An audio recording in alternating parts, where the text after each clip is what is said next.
probably also like make one tool, and then they give you these shims so that it fits more specific for the different diameters and stuff like that. Gotcha. So I don't know. We just went live while we were talking because I thought that would be awesome. Oh, nice. Here we We're are. live now. Oh, there it is. On the air, you're in the broadcast. So, hey everybody, Woody and I are talking about stuff, but welcome to the Gospel of Two Wheels, where the coffee's hot, the bikes are fast, your comments are ridiculous. There we go. Thank goodness. And sorry about the screw up on scheduling, everybody who showed up yesterday at 5. I don't know what happened there. I'm pretty sure I clicked the right buttons for that not to happen. Yeah, here. There it is. It's impossible to do unless you break it. Unless you get cut by a chainsaw while you're in the woods. Right, yeah. Which we will be doing tonight. I'm very excited. Let me just say, hey, Lance Frazier, Dylan Luna, Steve and Becky Peterson, Nate Skrdla. That is an awesome name. I don't know how to say it. Dave Brayman, Dustin Dillon, Sandy Smith, Kim Jackson. Scott Copeland, morning from Dallas. What up, Scott? I'm up in McKinney. Yeah. Rural Delinquent. What is up? Scott Phillips, Todd Montgomery. Look at this. Everybody's here. So let's start this thing off. We were talking about pipe blowy outy equipment. I also, while I was playing with everything, I definitely used the word splooge. I was like, this is awesome. I was like, yeah. I don't know if you officially call all the dirty crap when it's on the pipe, but I was like, I'm officially calling it splooge. Oh, it's definitely splooge. So we were talking about these. Woody has a set that he's working on, but he thinks he got the wrong shims. I'm going to make a better video about actually how to physically put these on so that you don't blow something up or your eye out or whatever. But I don't know why Mino Racing doesn't make them anymore. But mine, if you can find one, mine have been good for years and have fit every pipe that I've ever come across. Except for, no, it even fit a GPX pipe. It was weird, nice. But it fit. Yeah, the ones that I got are the RJS manufacturing. So if you go to eBay and search currently, that's like the one that comes up. Yeah. Like the most, I guess, most searched, most used, most purchased, whatever that eBay decides on. But that probably was the one before that. But yeah, I'm sure too many people tried to tell them it was their fault that they got hit in the eyeball by the exhaust flange flying off while they were heating it over 100 PSI when it's like, it's probably too hot. Yeah, you should be careful. Well, and you gotta think like like it's going to explode, like you're trying to make it explode, and then like reverse engineer like how to keep that from happening. And it's like actually, ooh, hold on. Here we go. Just real quick, why not? This will be fun. Here we are. Garrett Anderson and Dustin Dillon. No, I don't mess with 4-stroke pipes. I don't have a kit that would work. This end would work on a 4-stroke, but this end will not because that diameter that's replicating is not even close to any 4-stroke pipe. It's just for 2-strokes. So I'd have to either build a new one of these. Actually, I got a machinist buddy. I don't know. 4-stroke pipes don't get dented nearly as much as 2-stroke pipes. But real quick, so see that, Woody, what I was saying. Yep, the flange. Flange right there. So what you want to do is, and I'll put this up here in just a second. If you can wait, play elevator music. Yeah, right. It's a YZ250 pipe from my child. How old is that thing? It's a 2016. It's just never been used, or 2019. Okay. So, dang. Yeah. Basically, I'll show you like this. I don't have to do it all, but like, so see how that. Yeah, Garrett and Dustin, you guys put in $50 each, and he's going to be able to have the money to get that tool milled, and then he'll be able to do some 4-stroke header pipe. Yeah, super chat. Let's super chat it up. Let's make it happen. So if you put that down below, that's again another problem with 4-stroke pipes. They don't always have a flange up here. Sometimes they do. Mm-hmm. So if you put that below and you tighten this down, it physically can't come off, right? It can't come past that because it's butting up against that. The problem is on this end, on a KTM, so on Yamaha, one more reason Yamaha is good, Maybe Virgos are like this too. They have this. Nope.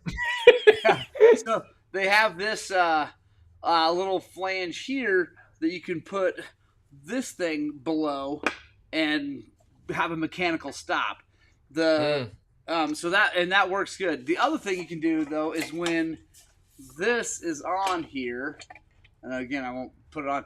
You can take a piece of safety wire and tie it from Mm. here down Yeah, I to like that. here, and then that's a mechanical stop. So if this gives way, it can't blow off. It can't fly. It might make some noise or give you credence to pay attention that Right. things are about to go south. Right, exactly. It might go, and the thing is, I've had. Oh, there we go. Garrett Anderson just did a super chat for $10. Yes, thank you very much, Garrett. Anybody else want to kick down some cash, and I will get some aluminum milled, and we will make a 4-stroke thing. And Chris Kudenberg says because 4-strokes are gay. uh,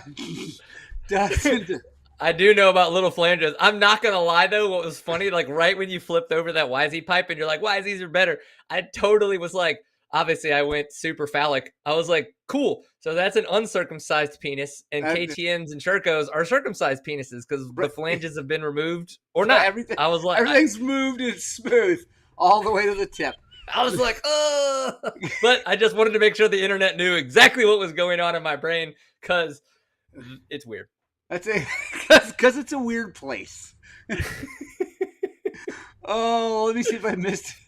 Yeah, Bruce Kennedy. Someone because the Mina Racing was still a company, and they're in the U.S. and that's probably you're right. That's probably why they got banned because some lawyer somewhere got a hold of them, and the other one's probably made in China, so they don't care. Like if someone got hurt because they don't care about little children in mines, they don't care about anything. So, Woody, so what's been going down, man? You've not been riding dirt bikes much. You've been doing family vacations in Georgia. Oh my gosh. Yeah, dude. Crazy stuff. So we're trying to downsize the house. There's just a lot of things that we want to do. I want to have a little bit more money. I want to get a new bike. I want to get a new mountain bike. I kind of want to upgrade all the things. And it's like, as we look at savings, it's like, well, shit, that's not going to happen right now. Right. And so we're like, we're going to downsize the house, kind of take some of the money that's, in it. And by doing that, hopefully that allows us to have more savings. And so that's what like all of May was just getting ready to get the house on the market, which if anybody hasn't done that, we haven't moved in 11 years and holy shit, that sucks. Well, you just moved like a year and a half ago. So you know what that's all about. Oh, God. And then we put the house on the market and went straight to our 2-week vacation. Like we literally were like, okay, now you've got 2 weeks to show it without us here. But the thing was, it's like, holy crap. Like, that was way more stressful. Like, I mean, we knew it would be stressful, but it was like 800 times more stressful than we thought it would be. But then, like, dude, our trip. So we drove from kind of, McKinney to Memphis to Huntsville, dropped Liam off at Space Camp. While Liam was at Space Camp for a week, we went to Chattanooga. So it was a girls' trip plus Brian. We drive back to Huntsville, pick up Liam. We then drive back through Chattanooga to Blue Ridge, Georgia. We hang out in Blue Ridge, Georgia for a week when we do the whitewater rafting, do the hiking. I got to go mountain biking with some of the guys from Blue Mountain Bikes there in Blue Ridge. And then when we left, buddy, it was 6:30 a.m. Central Standard Time, and we got home at 10:30 p.m. Central Standard Time. So 16 hours just hammering across a third of the country. Right. But in that, we got to stop at the Barber Museum and see all those cool vintage bikes. Got to post some neat pictures and stuff. And Liam almost hung out with me for an entire hour, like staring at old motorcycles. Yeah. So I think that's about a win right there, right? That's a huge win. Nice. How was Space Camp? That's the thing I wanted to do. When I was a kid, that was just starting. And I wanted to do it so bad, and I just never could. It never worked out. It sounds like he loved it, man. Well, what's funny is I did Space Camp. So I think Space Camp started in like 1982. Yeah. And my parents sent me, so I must have been around 10, right? So I was 79, so we'll call that like 89, 90, probably when I did it. And my parents were like, Liam's the right age for the 9 to 10, which is Space Camp. We're sending him, and they just paid for it. And I was like, okay, we'll get him there. And so we did, and it's like I loved it when I was a kid, but man, God, looking back at those pictures, like I was this chubby little kid. I got my nerdy little glasses and stuff, and I'm hanging out with my nerdy little friends. Like kids, all the pictures of the kids now, I didn't see like super nerdy kids. I mean, there were nerdy kids, but there was like me and my buddies from space camp. We were the nerds, and Yeah. like Liam and his buddies did not look like that. That's awesome. First of all, Dave Freeman, thank you for the super chat. We are getting That's closer. awesome. Yeah, look at that. Yeah, we're getting closer to being able to get this thing made. So that's awesome. I don't know, Bruce. I just said penis on YouTube. Yeah. If you heard it, we're allowed to say it. Yeah, you can say penis. You can't say other things. Well, never mind. I'm not going down that rabbit hole. But the just where the penis is what you can't talk about. And Todd Montgomery, I'm out. I'm out. Keep warning people how not to get hurt. Natural human reduction will be affected. It's okay. The people will continue to get hurt. I still support people trying to get hurt 100%. Well, it says then they'll die by hitting a tree on the trail, or they'll die by a guy with a chainsaw riding over a tree hitting them on the trail. Yes. Boom. I'm so proud. I jumped a big log with the chainsaw and did not cut anybody a few weeks ago. I felt. Hey, you didn't film it like you did last year? I did film it. No, I filmed it, and it's just but no one was standing really close to the log with a camera on the downhill side. The exact side, wrong spot. Where it might go south. No one did that. So, Dustin Dillon says, "Hey Woody, do you ever make it up to Oklahoma to ride?" I do. I wouldn't say that, and for not because I don't like Oklahoma. It's just one of those things where I wouldn't say that that's like a spot that I think about going. I do know that there are a couple places. I've been to some of the rides with the Talamina guys, and then Davis, Oklahoma. I know that they've had a handful of Toro back in the day, TCCRA, stuff like that, and then Zinc National Enduro. So it's more about events, I guess. But if there's like a good spot for some single track that's not horribly bad distance, because the Barnwell is about 2 hours and 15 minutes from me in Gilmer, Texas. And that's probably the furthest I'll go for like a 1-day ride kind of a thing. But if you've got, unless got it's Colorado for the go. Death March.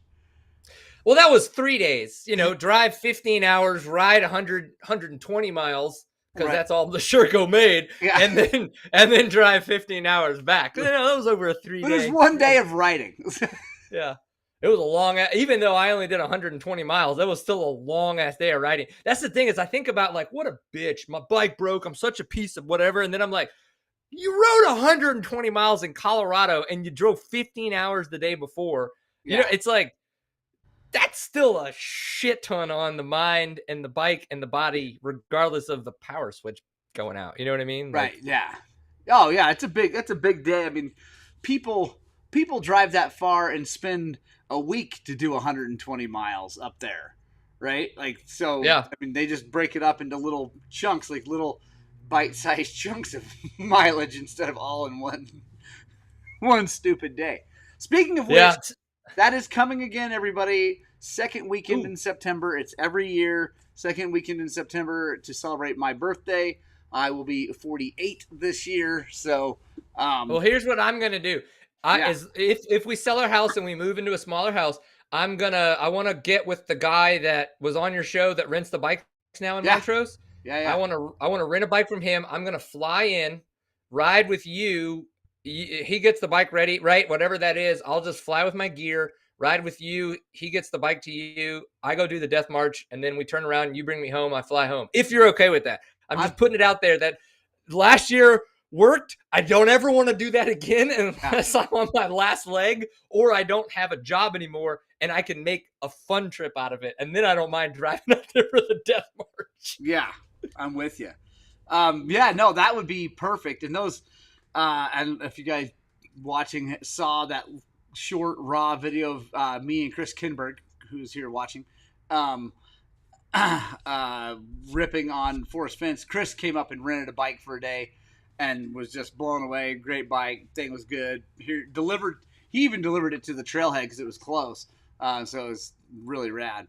Nice. Let's see, Talamina or Scipio. Have you been to either of those? You said Talamina. Oh, shit. I totally forgot. So I actually overalled the Cross Timbers race as an A-rider, like 2013, 2014. I might have that trophy up somewhere. Nice. Nope. But yeah, so I always nowadays I'm not that fast as an A rider, and I'm in the 40A class, and I've gotten like third or fourth the past couple of years. I meant to go this year, but it was in the middle of two other events that I wanted to go to. I do love going to the Cross Timbers race. I totally forgot about that. But it just happened to be like right in the middle of two other events that I wanted to go to, and it was kind of like, where do I want to put my time, effort, and money? And so I just didn't go this year. Right. Jameson Nygaard, this would be a good question for both of us.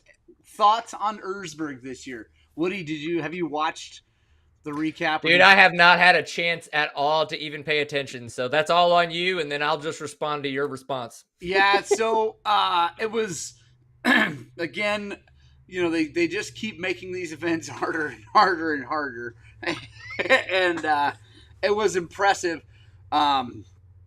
Watching, honestly, it was good for me because I'm going to this hard enduro next week. It's a big deal for me. Like, I've just never done that kind of racing. It's really not my jam.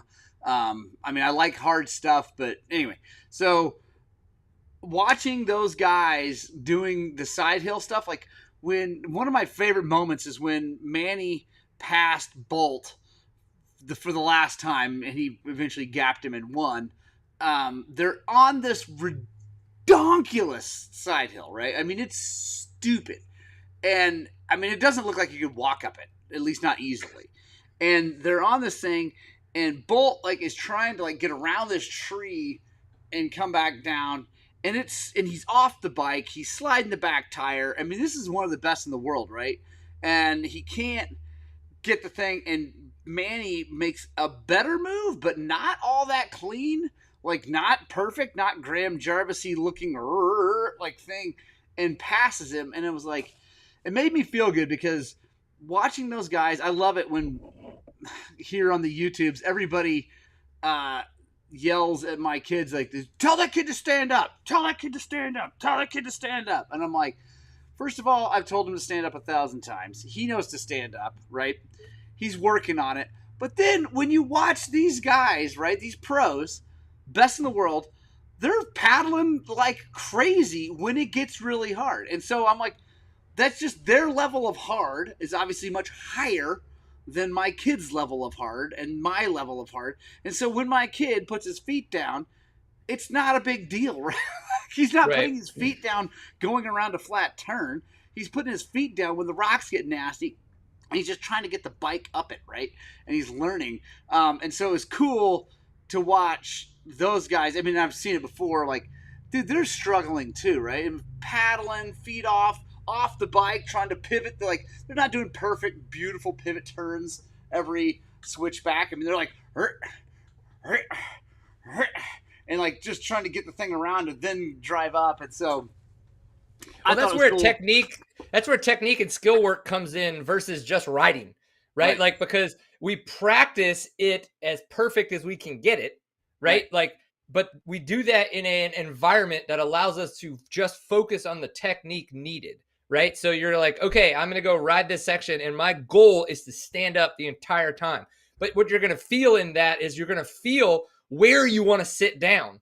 And what you're going to learn in that is like, you're going to learn, one, I don't need to sit down. I want to sit down, right? And if you go watch some of the things where they're following Josh Toth with the follow cam, stuff like that, like, he stands up in places that a ton of other people wouldn't. But that's okay. You go then watch Stuart Baylor in a section, the same section. He's going to be standing up, slamming his body into the front, into the turn, but then he's going to be standing right back up. And it's like everybody has a different technique. But the thing is they've practiced how to find their technique over years and years and years. And that's what it takes. That's why people get trials bikes and go do all this kinds of stuff. Because when it comes to the moment, like, you're hoping that the technique work that you've done is what you fall back on. You can only fall back on what you're as good as when you actually practice it, right? And so we just have to do that work. And it sucks, but sometimes that's how you get better, is taking a couple steps back, practicing the technique work. And then when you're starting to go faster and starting to be out of breath and all that kinds of stuff, you just fall back a little bit less to bad habits. Right. Absolutely. And I do have to mention, everybody saying, way to go, Jarvis. Graham is obviously a crazy machine, coming from the second row to sixth place at 48 years old. That sounds ridiculous. I wanted him to win it because that would put him at, above everybody else in total number of wins, which would be cool. But I don't know. I mean, the guy is, I don't know. I don't understand how a guy can be. I mean, I do understand, because as I'm approaching 48, I'm actually getting better at riding. I don't know how I could possibly compete against 22-year-olds like that, but he's doing it, man. dude, It's so cool. That's why I paid and did his little class when he came this last time, because I was yeah, like, again, it's taking that step back and kind of getting out of your own way, releasing the ego a little bit, and being like, this guy's obviously way better than me, and he's going to have a process that's going to help me learn. And it was so fun. And the guy goes all day. yeah, Like, there are some people that just want to sit there and watch. They pay their $300 or $200, whatever it is, for the amount of time that it is, and they just sit there. They don't try anything. They just watch. And then there's guys like me that go until they break their throttle housing because they tried something stupid. And even then, when I have to go back, they go out for another 2 hours. You know yeah. what I mean? And he'll go as long as anybody in that class wants to go ride and goof off and play around. It's if you haven't had a chance to do one of his clinics, one, go watch one of my videos on it. But two, sign up whenever he comes. It's totally worth it. Yeah, we got to get him out to Colorado. There was a talk of him coming out to near Crested Butte, but I don't think it ever happened. He'll do it if you help him, right? Like, that's the Yeah. biggest thing, is like, he just has like little marketing people, right? Right. Like I know when he comes to Texas, he kind of has somebody that he either pays or that Husky pays that get bikes ready for him, and then he's kind of got people that market that help organize the event, but he's the one who gets paid, right? So they get a chance to just like hang out with Graham Jarvis and do the class for free. But so, maybe that could be you. Right. I don't know if that's something you'd want to put the time and effort into, but Yeah, no, I'm working with Max Gersten. We're trying to get Max to come out and do the same kind of thing at our property, because we have room for it. And Graham, because Graham was in talks with a buddy of mine who owns a whole bunch of land outside of Crested Butte, and it just didn't have, like, whatever timing, yeah. and it just didn't happen. But it would be super cool to make it happen. Let's see real fast. Jess Lycia, did you meet Woody at Supercross? He said they finally met Woody at Supercross. There you go. It was probably way underwhelming, and I apologize for the fact that you were like, "Oh my God, I'd rather see him on camera." Let's keep him on the other side of the view screen. Yeah, and Wes Dietz. Ooh, he says I want to ride in Nepal with him. Is he doing a clinic in Nepal? That would be, dude. He's got the Jarvis Signature Tours. If you're someone that is a little bit well off and wants to go do some cool shit, the guy Gary Donahue and Eddie Marks that bring Jarvis to the North Texas area most of the time, they go do his signature tours in like Spain and shit. You stay at his house in Spain. They have all the bikes right there in his yard, and you just ride right out of his house. Like, dude, yeah, that would be. Yeah, I wish I had that kind of cash. The yeah. Oh, Bruce Kennedy. Yeah, Shane Watts is coming there for the weekend to teach. Dude, Watsy back. Is he still in the States, or is he in the States just for this? I think he's still in the States, Bruce. Bruce knows him because Bruce has got some land, and he's had him up there before. I'm pretty sure he's still living here. I think. I don't know. And Brady, he was in CB a few years ago, and then it was after that Todd was trying to get him to come to his place in Floresta. Yeah, Wes Dietz. What we need to do, Wes, is figure out how to raise them. We should start a GoFundMe, poor pitiful us, to send us to Spain to ride with Graham. Oh God, I hate when people do GoFundMes for their own just playtime. It's like, that's ridiculous. I saw what Chris was saying about Paul Torres on the Tenere. Like, dude, so he was out there on his 700. On his 700, I gotta go find some of that footage. Yeah, it's epic. Like he started. Chris Kinberg, remind me what line he was on. He was on like line 2 or 3, so he did really well in the prologue. And then he's on that 700. They show him just raging up the first things, and it's so cool because that bike is just throwing a roost, just pelting people behind him, just faces full of rock. And dude, it was nuts. So cool. Hell yeah. West Eats, that's what credit cards are for. I like it. And Bruce says Shane flies in and uses Bruce's bikes. So yeah, I think he's just living here. Robert Boucher, I need to GoFundMe just to buy shocks. It's yeah, Don T. It's almost like a YouTube channel. Exactly. The goal is though with YouTube channels to possibly provide some sort of benefit to everybody else here. If nothing else, you can laugh at Woody and I doing ridiculous things. Which could be a few laughs for sure. When is that going to happen again, Woody? When are you coming up to Colorado? I don't know. Yeah, I've been trying to figure that out. So actually, my buddy Cody Russell and some of his friends and some of the guys that when we get a chance to all go out, they're coming like that last week of July into that first part of August to Taylor Park.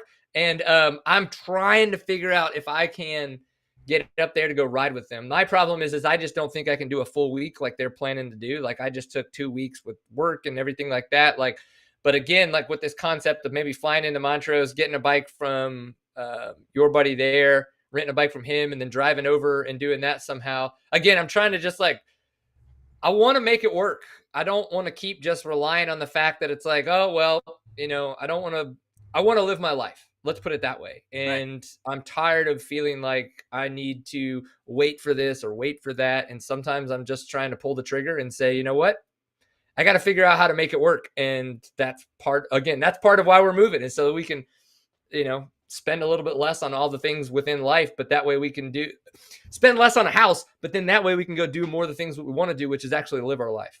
Right. Well, and you do have a friend with a few extra motorcycles. So you wouldn't always have to rent a bike. I've got extra motorcycles waiting for you, specifically for Woody. I got that Yamaha 125 right there. You're like, for the death march, bitch. Yeah, that's it. You will die. No, I've even got the chainsaw mounted up. You can try to cut me. I could run around, I could run around. You chase me, trying to chop my arm off. Well, we could film some stupid shit with that because we'll just take the chain off the chainsaw, but not tell anybody. Yeah, there you go. And then it's like I'm just chasing you around trying to get you back or something. Yeah, I like it. And I have an extra van too. Yeah, that's right, Brady. I have an extra van. So, yeah. When did an extra van come into play? Oh, I've had one ever since I got the red van. I kept my old van. So, oh yeah. And you've got that barn that I could stay in, dude. Actually, I've got a camper. I could sleep in your van in the barn. Oh yeah. Wait, I could sleep in the camper, hooked up to the van in the barn. Yeah, we could put everything. The camper, because the camper is right next to the barn and it has power to it all the time. So, yeah. Garrett Anderson, no, the Death March is not 4 strokes. I'm not doing the 650. I don't know. Maybe I will do the 650 this year. We'll see. Jared Sahagan, what's happening? John Capto, real fast. Robert Boucher, what is up? The footage of the 10 or 7. Dude, yeah, you got to watch the 700. It's ridiculous. Zach Farkash, what's going down? We'll see you this weekend. And someone said, yeah, it's a 3-day ride for $1,200 with Graham. That's actually, if that includes bike, that's super cheap because the Gnarly Roots guys is $4 or $5 grand for, that might include places to stay. I don't know. Yeah, the Gnarly Roots stuff is all inclusive. I mean, you can literally fly in and bring, I think you can literally bring, I don't even know if you need to bring all your gear. Right. You know what I mean? I think that they can even supply some gear if needed, kind of a thing with the Gnarly Roots. Yeah. And it is I wouldn't say it's full on bougie, but I know that it does cater to a higher end crowd. Yeah. Oh yeah, absolutely.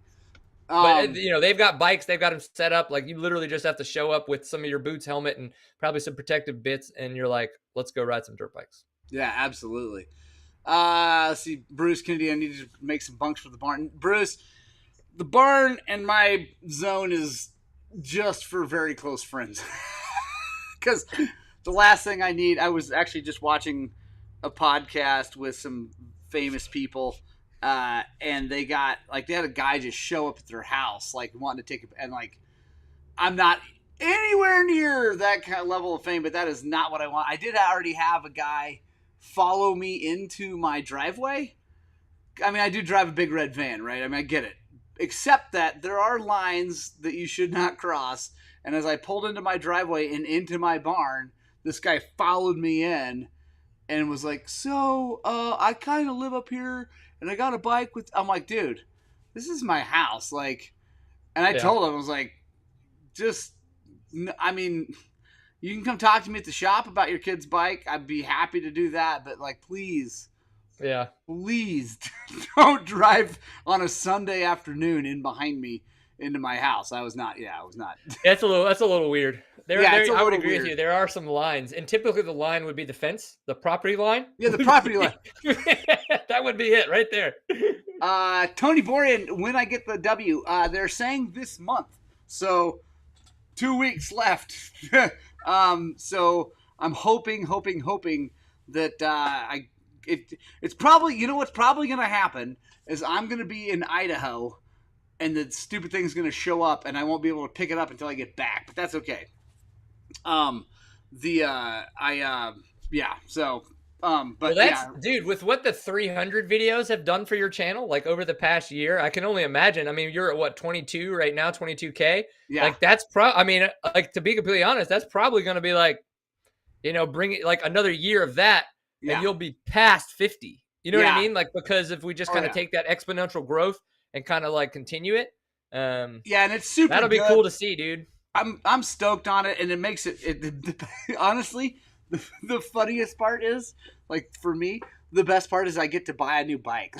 I'm like, I get to tell my wife, yeah, I'm getting another bike, and she's like, okay. Because before all this, I'm like, I think I'm gonna get a new bike. She's like, what are you talking about? You can't get a new bike. I'm like, now it's like, oh, it's for content. She's like, okay. Yeah, I mean, it buys itself. Yeah, Per no, se, it does. right? It And so absolutely that's what's does. cool is like being in that position where you can be able to purchase the things that really, well, one, you get to enjoy the fruits of your labor, but two, it's just more information to help other people that are in the situations they're going to be in because you're literally in it on it every day. So Right, and that's the goal, right? Is like my whole goal with all the videos of the 300 is to show it for what it actually is, and mine has been brilliant, right? And most people's have been brilliant, and I'm excited about the W because I think it's going to be even better. Like my XC is awesome, but it is very much a racy, like high zoot bike, right? It's not everybody's motorcycle, and that's why the jokes about Slavens and whatever. Also, too fast is, oh my god, like it's a handful, right? It is a handful of a motorcycle, but it's I think the W is going to be freaking awesome because they're claiming like 8 less horsepower, which means they probably put a different dome in the head. It's probably a lower compression mm, motor, maybe different porting. By the way, we'll find out all that stuff for you guys. But it should hopefully get better gas mileage, which would be super cool. Also, hopefully, gonna have. I don't think they've fixed the tank pickup thing yet, but I'm hoping that's coming soon with a dual pickup on both sides and all that to fix that whole situation. But it's gonna have a PDS, which I like. I'm a KTM guy. Everybody's talking about Huskies. Between the two, I like the KTM because I like having the option for a PDS and a linkage. So I'm excited about a PDS of that chassis because I love my PDS on my other bike for the rocks and the logs and all that stuff. I just don't get hung up as much when I run a PDS bike. The suspension is going to be squishier. They're putting the good forks in both bikes now. They ditched the Explorers, ditched the Airs, and going closed chamber on both bikes. That was brilliant. I don't know why they didn't do yeah. that before because it That'll saves. save them a lot of money too. They don't have to Yeah. make a bunch of extra crap and have extra parts and things like that. And Brady, I why have get a W? how much of this, how much of all this trickle down is going into the Huskies and gases, right? Because we're not going to see like a SX, XC, XCW, like so 3 models in the KTM's, but they just have 2, right? For like a Husky and a gas, or you know what I mean? Like, and how Well, much the of this Husky. is So becoming those? the Husky still has a SX, XC, and XCW. There's our FC, uh, FX, and this is a 4-stroke, but FC, FX, FE, or TC, TX, TE. Mm-hmm. Gas is different, and they're behind they don't have the TBI until maybe, I guess they're probably going to get it this year. I don't know. That's what I was wondering. Yeah. But the funny thing is, that Brady says, why get a W? You're just going to hop it up to make an XC. Actually, I'm not. And I really am giving this thing to Zach, my mechanic. Like, so I'm going to do all the reviews and all that stuff. And so the thing is, Zach is going to the National Guard here soon. So, like, I'm actually going to get to beat on the thing a while before I have to give it to him. But I am going to give it to him, and it's going to be his. And I want to keep it a W because I like my W's. And I get what you're saying, Brady. But the cool thing I like about this, having the platform be so close now, the W and the XC, is going to be cool because probably with a different cylinder head and a different map in the ECU, you can have all 57 horsepower again, right? Like, if you want that horsepower, but the wide ratio transmission and all that stuff. And Brady said the Husky got all the same updates, and they did.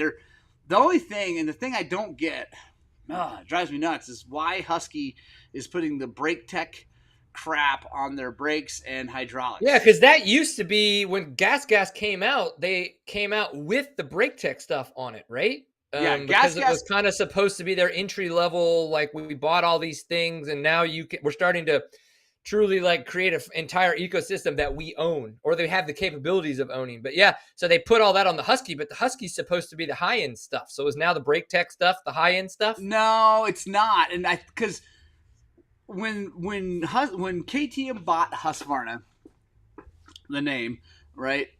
They originally, the plan was Husky's going to be the premium line, like Lexus for Toyota, and all that, and then KTM. But they switched that. Like, they decided, I don't know what they did, but they switched that, and now the KTMs are getting the Brimbos, and all the high end, high zoot stuff, and then the Huskies are getting the other stuff. And Brady says my brake tech works awesome. I think that's probably, Brady, because you don't ride that bike enough. Oh yeah, I said it. No, I think the brake tech stuff does work just fine in general, but I've had a lot of people not be happy with it also. Like, just like guys who ride a lot like me, like put hours and hours and hours on their bike, have not been as happy with the brake tech stuff. I think it works great. It just doesn't hold up. And yes, in Kellogg, Idaho, 1,000 miles from here. So I got a lot of driving. That's crazy, man. Yeah, I know. Yeah, but I'm breaking it up. Unfortunate. Zach and Leander are amazing humans and work very hard and well for me. So I'm able to just leave on Wednesday morning and like tootle up there and take my time. Yeah. You don't have to drive 15 hours in one day and race and then drive 15 hours back. Correct. That's good. Yeah, it's good. And then Garrett says earlier, he said, as he takes his linkage bike to a hard enduro. And that's true. The only reason I'm taking that bike, well, two reasons. One is it's new and it's awesome. The other reason is that it's the whole YouTube channel, right? We're just seeing what a 300XC can do. What it's good at, what it's not good at. And then also, I keep pointing over, you guys can't see it, but my other 300 has a chainsaw on it. It's all set up for just trail riding and being a workhorse, so I don't want to break that all down. How's the hard enduro training been going? It's been good. Honestly, it's actually been a lot of fun because I'm pretty good at light to moderate enduro, right? Like my shirt normally says. So I'm pretty good at that, like A-level hair scrambly stuff and A-level enduro stuff, like that. Kind of hard, would kind of challenge a lot of people, but it's not terrible. But the really hard stuff I struggle with, and so it's been fun trying to get, like, purposefully trying to get better at that, not just like I come across that and then get through it and then get to the next part of the trail. Like, I've been going out, like last night I went out to some private land on the side of a mountain and just tried to go up it, right? And just try to find my way up. And I did. It's cool. And I went down this creek and was like following elk tracks. I'm slipping and sliding and crashing and having to pick the bike up and do the whole side hilly thing and and go easy. And Brady, I'm not good at trail riding. I've seen it live and in person. You're right. I'm actually just not good at riding dirt bikes. I just have more fun doing it than most people. So that's the deal. But so it's been fun, and then hopping logs. I've been really working on that, like trying to um like get better, like not just get over the log, right? Get over it with Yeah. style.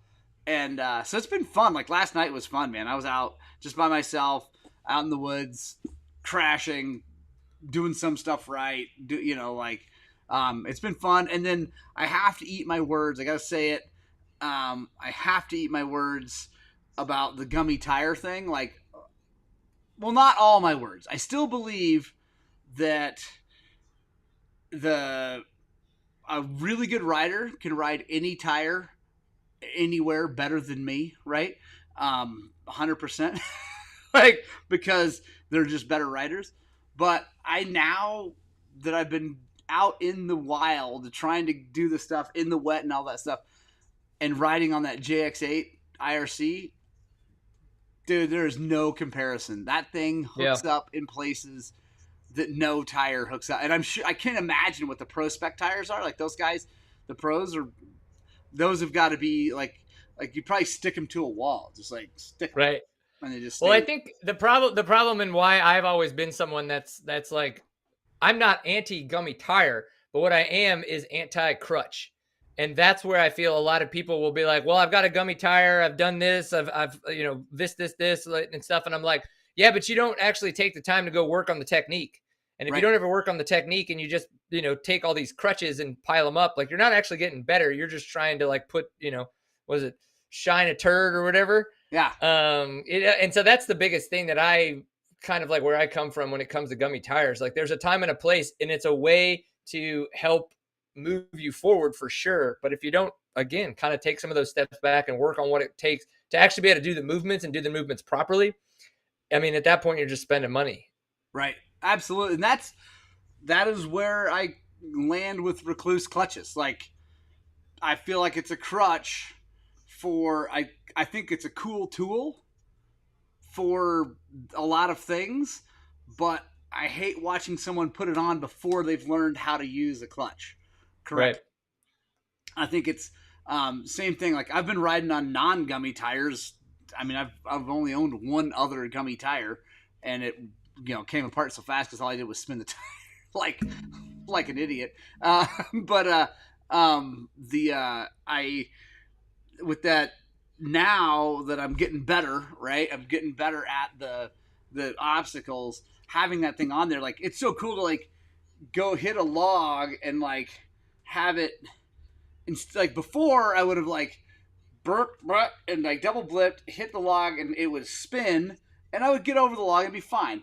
Now with that stupid tire, I go and I hit the log, and it just drives up. Like, and it's not my Yep. body position hasn't changed. Like, it just sticks to everything, and it's awesome. The and Sandy Smith E-Start is a crutch that I'm willing to take. Yeah. Okay.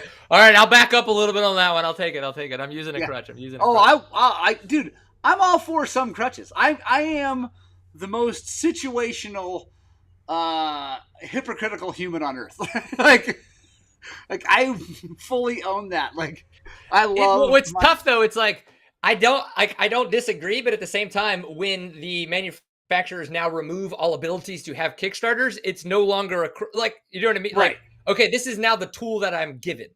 Right. Like, I don't have a choice anymore. Like, if all bikes just had automatic gearing, right? Like the old Husky 360 or whatever it was, it's like, yeah, I don't like that, but it's the tool I have. And Right. so I don't have to shift anymore. So it's just like, it is Yeah. what it is at that point, right? And I saw something in there about gummy tires and hair scrambles being dumb.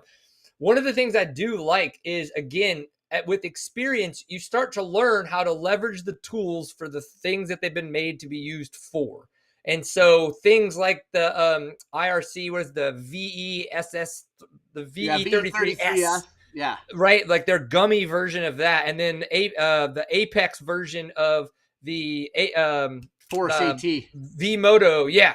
It's like, when you know you're going to be in a situation that's going to have slimy rocks, or it might be a little bit muddy, or it's going to be like, that's when it's the right tool for the right job. You Right. know what I mean? Like if it's a super dusty, nasty race and you're putting a gummy tire on, it's like, what does that give you? It doesn't give you anything except potentially spending more money for reasons that you don't need it for. Right. And so like I kind of like, right tool for the right job kind of a thing with it comes when it comes to some of this. Right. And Garrett is next year all hard enduros. No. We'll see. Like, we'll see how this goes. Like, I think everybody thinks that, like I'm getting hooked on hard enduros. I think actually what's going to happen is this is going to prove my point that I don't want to race hard enduros. Oh, I already know what you're going to say. You're going to come back and be like, there's no point in doing that ever again because there's too much money and not enough time riding because there's too many bottlenecks and everybody literally has to sit and wait until it's their turn because you're not good enough to make your own line. And even Right. though they do sometimes try to make wider areas so that there's multiple lines, that's really for the pros so that they can get around the bottleneck because they're the only ones capable enough to hit some of the lines. And I get it. That's why I don't race hard enduros anymore. It's like once everybody tried to make it as hard as they could and make it as one line as possible, or even open it up to it's like, I don't want to pay this much money to sit on my dirt bike and not get any riding in. Yeah, absolutely. Like that's, yeah. I mean, I already know. Yeah, I feel the exact same way. I know, and that's why I don't race motocross. I mean, well, I don't. I suck at it too, but and we don't have any tracks. But around here, I don't have a place to go get good at motocross. But when I did, I raced one motocross race in my life. All we did was sit around, right? Like I had one, I raced one class. It was a long, long time ago, early in my motorcycling career. So I raced one class. I sat around all day. I raced for 15 minutes, and that was it. Like I don't do that. Like I'd rather pay my money to Shady Burrow, right, or San Isabel, race all day, actually be moving all day on the bike, and feel like I got my money's worth. And so, yeah, we'll see. Quick question. Well, I got to jump really quick, but Okay. just in case, obviously, as always, thank you again for the time. Thank you for the fun. I'm glad we got a chance to have the Morgan and Woody show and kind of catch up and chat. I did put out, so the Seat Time channel as it exists now is the second of two Seat Time channels. And if you're interested to understand why that's the case, I actually put out a video about a viral video ruining the original Seat Time channel. So if that sounds like something you're kind of like, YouTube can be a bitch? Yes. And I think I've had some interesting comments and stuff like that. So it's been a fun journey to kind of like dive back into that. Oh, and guys, stick around because we're going to keep going. Look at that. Yeah. so that is, and I got this October 2020 for the original Seat Time channel. And again, why I don't really think it's worth having is talked about and all of that stuff. So thank you, Morgan. Thank you, everybody. I like that video, and thank you. I think people need to definitely check that out because it's super interesting. I love it. Well, guys, thank you again, Morgan. Keep doing what you're doing. Really loving the videos. Yeah, crooked thumb up for everybody. It does need to be a t-shirt. Oh, it's coming. I have the PNG now, so it's very, very soon. Later, man. Take it easy. Peace. All right, guys. So let's see here. First of all, Matt Andreas Trail Nerds, thermostat delete, oversized impeller, and fan. Any idea why my bike would start heating all of a sudden? I'm working hard in the nasty, but it's all started to slowly spew out the overflow. Matt, so I did talk to a customer, or not a customer, a parts provider, the Extreme Parts guy, and they are actually making a second fan kit because I guess a lot of guys who are riding the really, really hard stuff like you, the one fan is not enough to keep it cool. So it might just be that. It could just be that, Matt. Could just be that you need more, more fan on the thing. The other thing is the impeller moving coolant faster is not always a good plan. And some of you guys can jump in on comments. I think a lot of you guys know more about that than I do. But like moving coolant too quickly through the radiators is actually not always a good deal because it doesn't give it time to cool, right? Like as the fan's pulling the air, because radiators radiate heat away from the coolant, and if it's going through there too fast, it'll come out. And yes, Garrett, one for each radiator. Shane McNabb, that is a Yamaha DT 125. I forget what year. I just got dropped off yesterday, and I'm not sure what we're doing to it, but it's awesome. It is super sweet. Oh, and by the way, Brady, yes, if you had my enthusiasm, you'd be a factory pro. Except for maybe not, because your knees would be in lots of little pieces by now. But maybe. And I don't care that I'm not that good. I seriously have more fun than most people. Dante, does the Brembo stuff switch right over to the Husky clutch and all? Yes. It'll all just swap right on. And John Capto, yeah, it's 75, 76, somewhere in there. Because we had a 78 in here. It was blue, which I think it was originally blue. So I think this is earlier, maybe? I'm not sure. I guess I could go find out. I don't know. Stay tuned on the channel. The next one of the schlogs, that thing's going to be on there. Let me make sure I didn't miss any. Right on Matthew Coolidge, thanks for showing up. And Garrett, yes, I did choose the most expensive thing to do, but it's also going to be awesome. And Mike Barnato, you probably are going to be the only Kickstarter. And like, I was trying to film last night, and I'm going to check my camera. I don't know, something fouled up, and I don't think I got it. But I had some moments showing exactly why I would not want a Recluse for hard enduro, because and again, I'm not bashing on Recluses right now. I mean, I will later some other time, but and actually that's not true, because the company is amazing. I love those guys.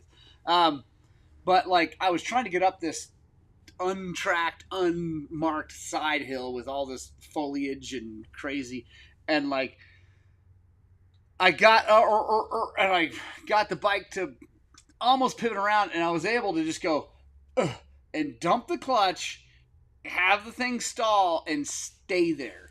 Because without a Recluse, dude, with the Recluse, that thing would have just straight down, because the front brake, and I couldn't, if I had had a left-hand rear brake, I couldn't have gotten to it because it was like, away from me. So in that situation, and it's one of the only ones that it doesn't, that it fouls things up, but it does foul things up. I only could get to the front brake, and it was fortunately able to stop and then kind of walk around the side of it and get onto it. So, thank you, Scott Phelps. The last ride video was a lot of fun to shoot too. I'm going to put one of the XCF later. Yeah. And the other thing is, on 4-strokes, Recluses make way more sense. Ethan List. My understanding is that Brembo owns and makes brake tech. I don't know. They might. Maybe someone else could answer that. I don't know for sure. See, what temp do you set your fan to? 200 degrees, Nate. Yeah, aftermarket impellers are for motocross starts. Yeah, so let's see. So yeah, Matt, that you might need another fan. The other thing is that impeller, if it's moving coolant faster, that might be a problem. Especially when you're just sitting there and the fan is the only thing pulling air through the radiator. Having two fans would be good, obviously, because you're going to radiate better from both radiators. But then also slowing that coolant down so that it doesn't just blast through there and stay hot might help too. What other questions? We'll run this thing to 8:30. We got 7 minutes left. Quick thank you to Woody. Brian, thank you so much for being on the show. I appreciate your friendship and you always being here. It's awesome. We have a ton of fun. I hope you guys enjoy that. If you're watching later, I hope you enjoyed it. If you're watching now and you haven't yet, make sure you back out of the chat, hit the thumbs up, and then come back in.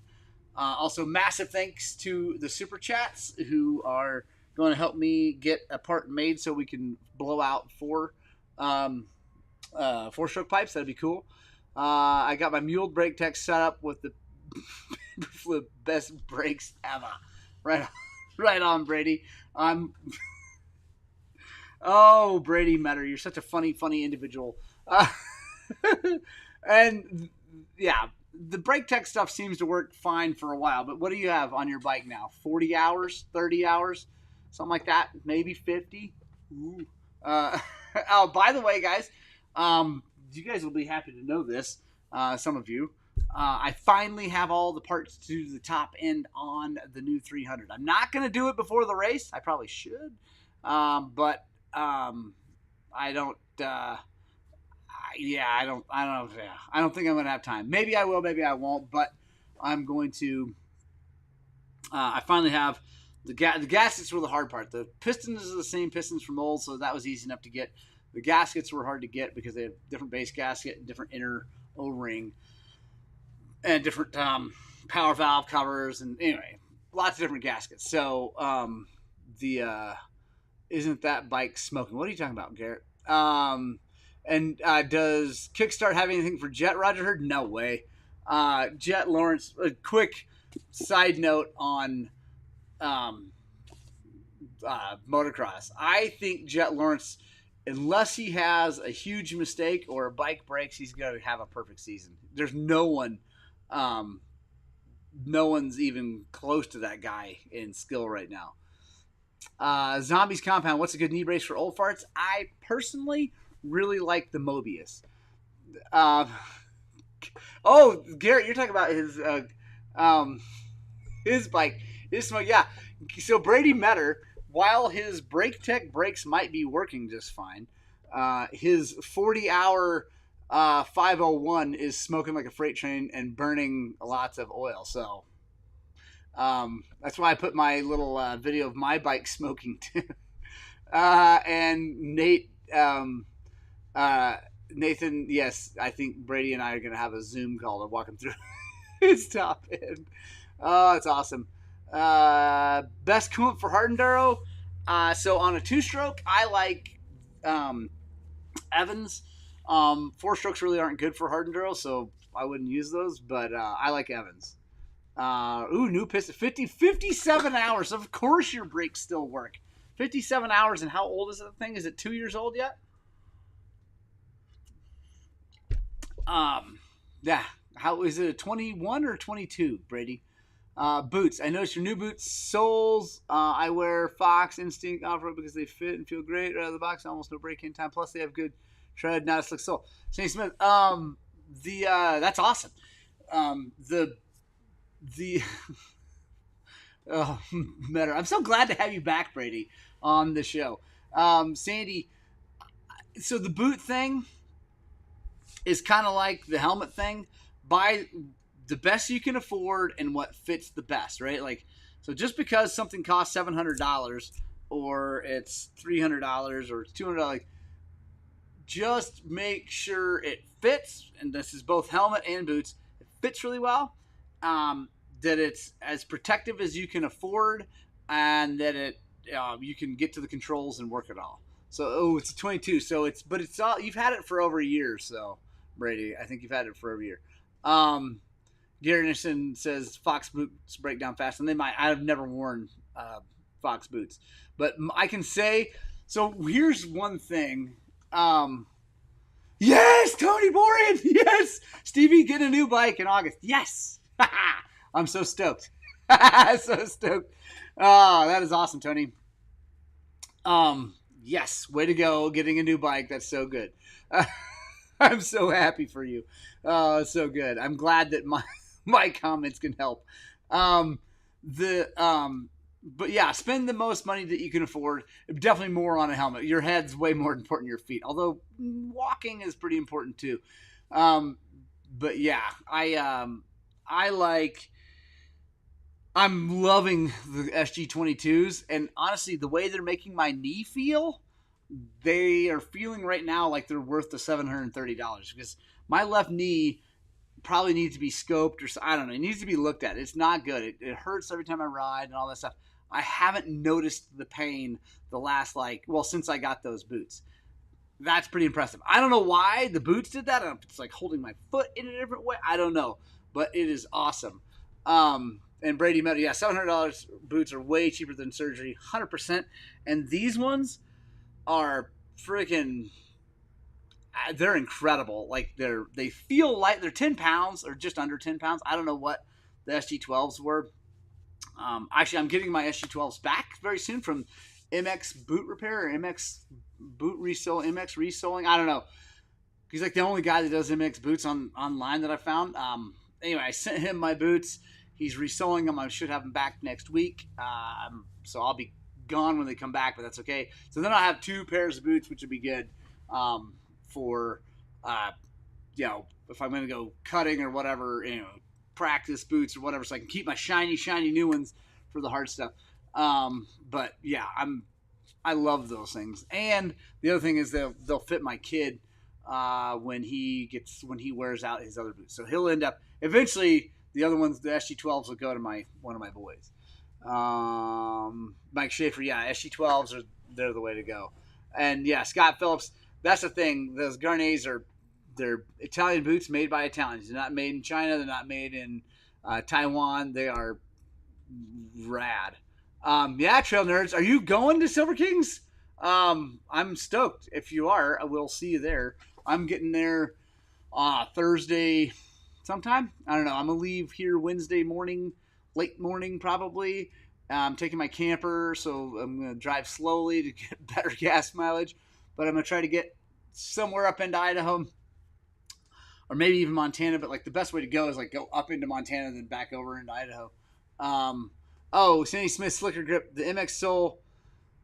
Yeah, I don't know. Mine. I try not to be walking around in my moto boots too much. But they were fine last night. Like I was off the bike quite a bit, pushing the thing up that hill and stuff. So, got to you get that knee looked at. Yeah, Scott Phillips. I'm sure I don't know. Whatever. The boots are really helping with it, and I put some kinesio tape first time, and I think that's helping too, which is weird. I don't know why that helps, but I think it does. So yeah, Matt, I will be there. I'll have the trailer there if you need anything, a shower or whatever. Come on by. But yeah, so I should be there Thursday before noon. I've got a spot reserved in the parking lot, and I'll be parked there, all set up, ready to rock and roll. Any help with anything that I can. I'll have a lot of KTM parts, Matt, so if you need anything, come by. I mean, lots and lots of KTM parts in the trailer, so hopefully I'll have everything. Garrett, Formas have lasted a long time. Right on. I've never worn Formas. I've heard that they're good. I've also heard that they're kind of big and bulky, but whatever. Are there any questions that I missed? We're going to shut this thing down and go get another cup of coffee here in a second. Hello, Dirt. Jared, public notes, Leitz are clearing out their 5.5 for 160 to 200. And I have to say something about Leatt boots. Leatt gave me a set of boots, and I tore them up, gave me another set of boots, tore them up, gave me another set of boots, and I finally sent them back. The soles, I freaking tore through the soles like so fast. I mean, it was so fast. I tore through like within like 2 or 3 rides, and that was not on these sharp pegs I'm running right now. I mean, just normal pegs, and so it was just not. I don't know. I love the way they felt. They felt like I was protected, all that good stuff. But I can't deal with that. So. Yeah. Oh, and Scott Phillips. Yeah, knee strength building. I need to do not. What do you mean non-existent workout program? I ride my bicycle a lot, and I throw kettlebells around a lot. I just don't post about it. I'm not that guy. So I do work out. Probably not as much as I should, but I do have 2 children, a wife, a farm, a business, 2 businesses, because this YouTube thing is kind of a business. Not kind of a business, it's a business. I'm working my ass off at this to try to produce awesome content for you guys. So, yeah, anyway, I got a lot of things going on, so Brady Metter. I actually don't post about everything. My life is just that full. Oh, man. I love you guys so much. I got a boogie. Why are you stoked on 24 Ws? Scott, because I think the W is going to be I think the W is going to be an amazing hard enduro bike and an amazing um, bike for more of the masses. And I think it's going to be real. I don't know. I love PDS, so a lot of people don't like it. I really like PDS and the Rocky stuff. So, all right, guys, I got a boogie. Punk Rock Club. I love you more than I love everyone else on the internet. You literally are my favorite people. And Brady, I will do my best to work harder. Garrett, I will talk to you later. I love you guys so much. I hope you get out, spread the gospel of two wheels. Quick shout out. Thank you, Jesus. Thank you, God, for everything I have. Thank you. I thank him for all of you people. Yeah, it's the only reason I'm still here, guys. I love you so much. Have an awesome day. I hope that what we're doing here is inspiring you guys to work on, but more importantly, get out and ride your dirt bikes!